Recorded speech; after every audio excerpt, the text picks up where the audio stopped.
Dear audience, it is a great day to meet you with this topic. Myself, Miss Alice, here to present the topic, Logistics Evolution with Mr. Ben. We welcome you again. Hi Ben, it's good to meet you. I am here to learn about few basics on supply chain. Would you help me? Yeah, sure. It's my pleasure. Would you tell me on what is logistics? Why logistics is needed? Logistics is the process of moving cargo, people from one place, source, to the another place, destination, according to the travel demand, and cargo movement is transported between the market or origin zone and the destination zone. Oh great Ben, I understood it. But what is the deepest desire for every logistics happened under the sky? The desire for every logistics is called as travel demand.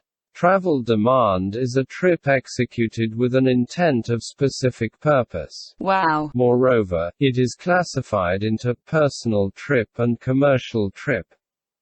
Personal trip is a trip arranged by an individual, and it is further classified into recurrent trip, between office and home, and occasional trips, for worship place or visiting a picnic spot. Commercial trip is a trip arranged by a transport company for a purpose, and it is classified into intra-city trip, within a city, and intercity trip, connecting two cities. Yeah, it's awesome. But, how logistics was there in the Stone Ages? In the Stone Ages, primary occupation of the people are rearing cattle and sheep. It's an onus of a shepherd to identify the green land and the water reservoirs for their animals. It is a primary travel demand for them.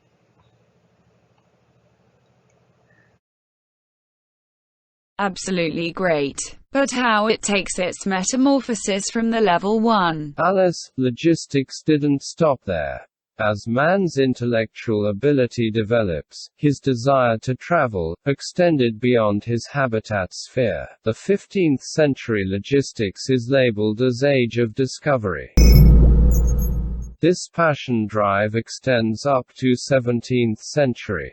In this time lapse, great explorers rewrite the logistics history. Few of the great people are Vasco da Gama, Christopher Columbus, Ferdinand Magellan and on. Wow. During this period, explorers are sponsored by rich people with an objective of identifying new and fertile lands to relocate the dense hometown population. Moreover, sailors are prepared for exploring New World with an intent of identifying suitable settlement for their nationals with similar climatic zones of their homeland. Okay. A sailor named Vasco da Gama from Portugal identified many new lands, namely, Atlantic archipelagos of Madeira and Azores, establishing the sea route to India.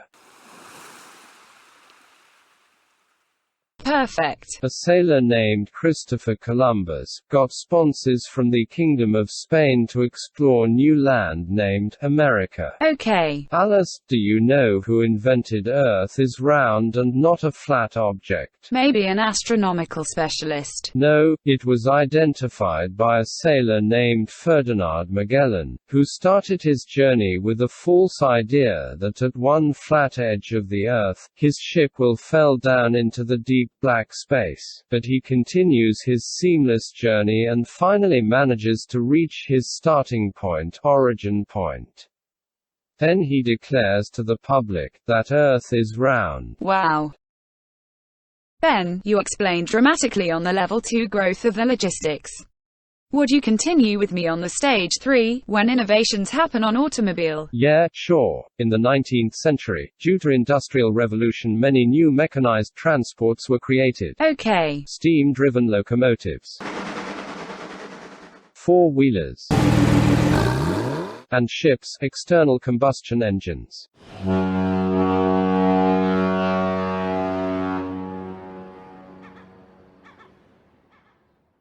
are born during the end of 19th century and the early 20th century. In the 21st century, due to high pollution, all fossil-driven vehicles are less motivated and the green fuel-driven vehicles and hybrid vehicles are promoted into the markets. Tesla, Toyota, Tata, Mahindra Riva and all major auto giants have started developing electric, or dual-powered, CNG, petrol engines, to mitigate pollution. Yeah, it's great.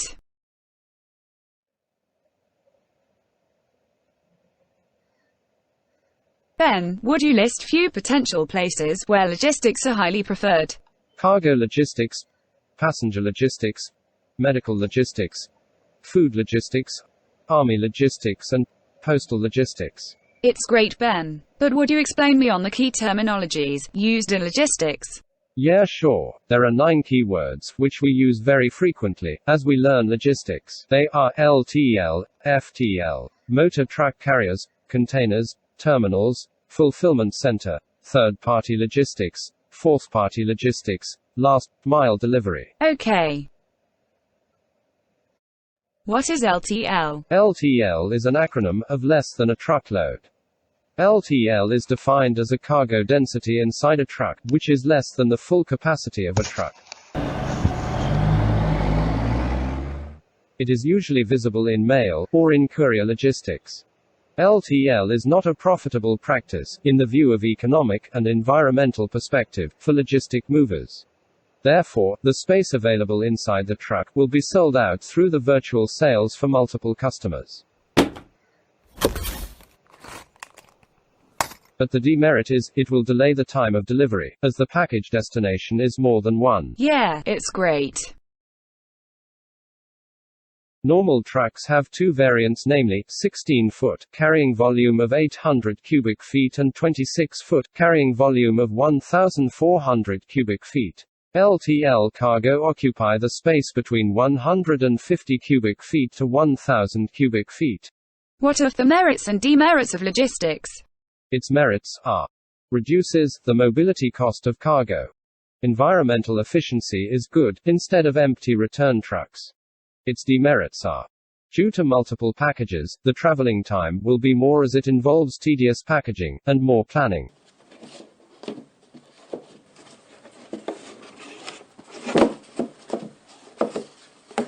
More handling will be involved, and the probability of damage will also be more. Okay. What is FTL? FTL is an acronym of full truckload.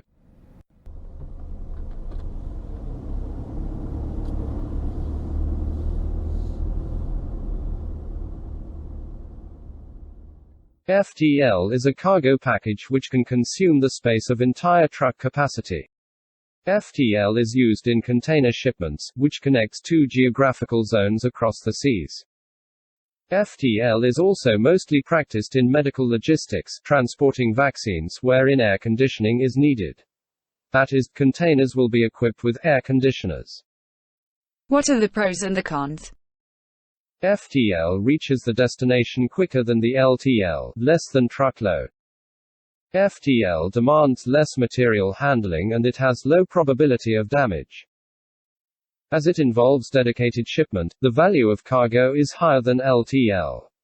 Therefore, it needs more attention, that is, truck maintenance, security of transport. Oh yeah. What are motor truck carriers? Motor carriers owns the vehicles used for transporting cargo between destinations. Motor carriers' key performance indicators (KPI) are: revenue per trip and truck, miles to deliver cargo, empty trip after delivery, cost per mile, cargo quantity, fuel economy per mile and vehicle, safety of trip, freight insurance, speed and reliability, less damage and accessibility. Good. But would you explain about containers used in logistics? Containers are the hollow boxes, with a limited opening on one side.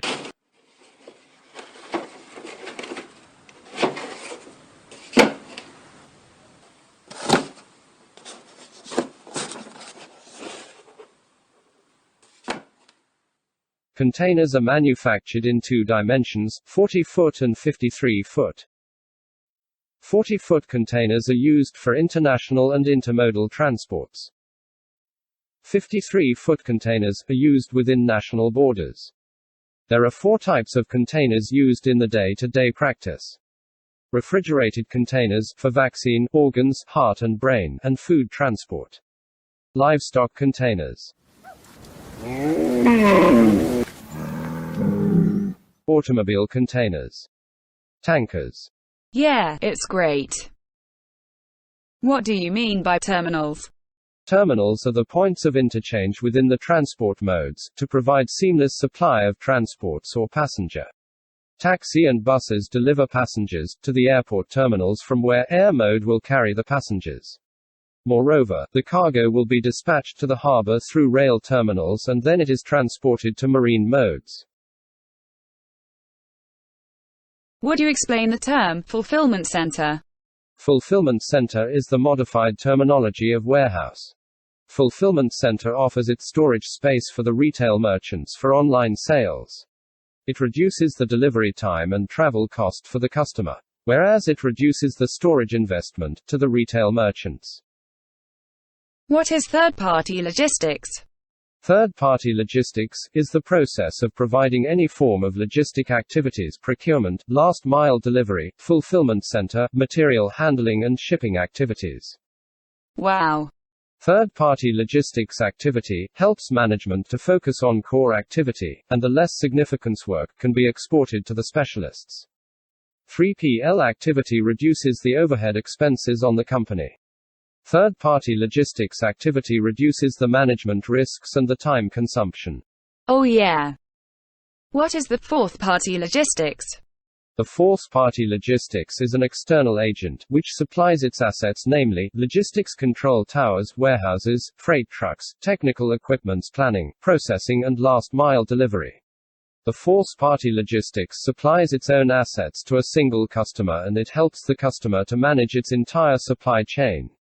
What are the differences between 3PL and 4PL?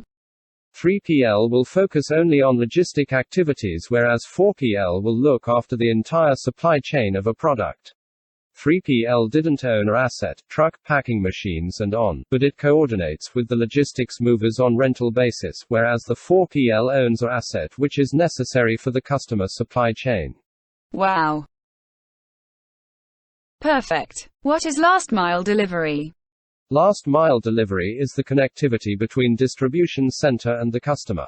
It is the final wing of the logistics for dispatching a product. Moreover, in urban areas, delivering product for the unit volume customers are effectively done by two-wheelers, e-bikes or cycles, depends on the population density and the road stretches. Oh yeah. But for delivering products to the high-volume buyers, retailers, minivans are used in the urban areas. The purchasing frequency of unit volume customers are happening during the first and second weeks of every month, whereas the high volume buyers will purchase at third and last week of month for replenishing their shops. Absolutely perfect. Thank you for providing information on logistics, Ben. Dear viewers, it's our pleasure to spend time with you. In the next week, we will meet you with a video on logistics in COVID-19. For receiving notifications on new videos, subscribe to this channel, Supply Chain for Beginners. We will sign off from you. Bye.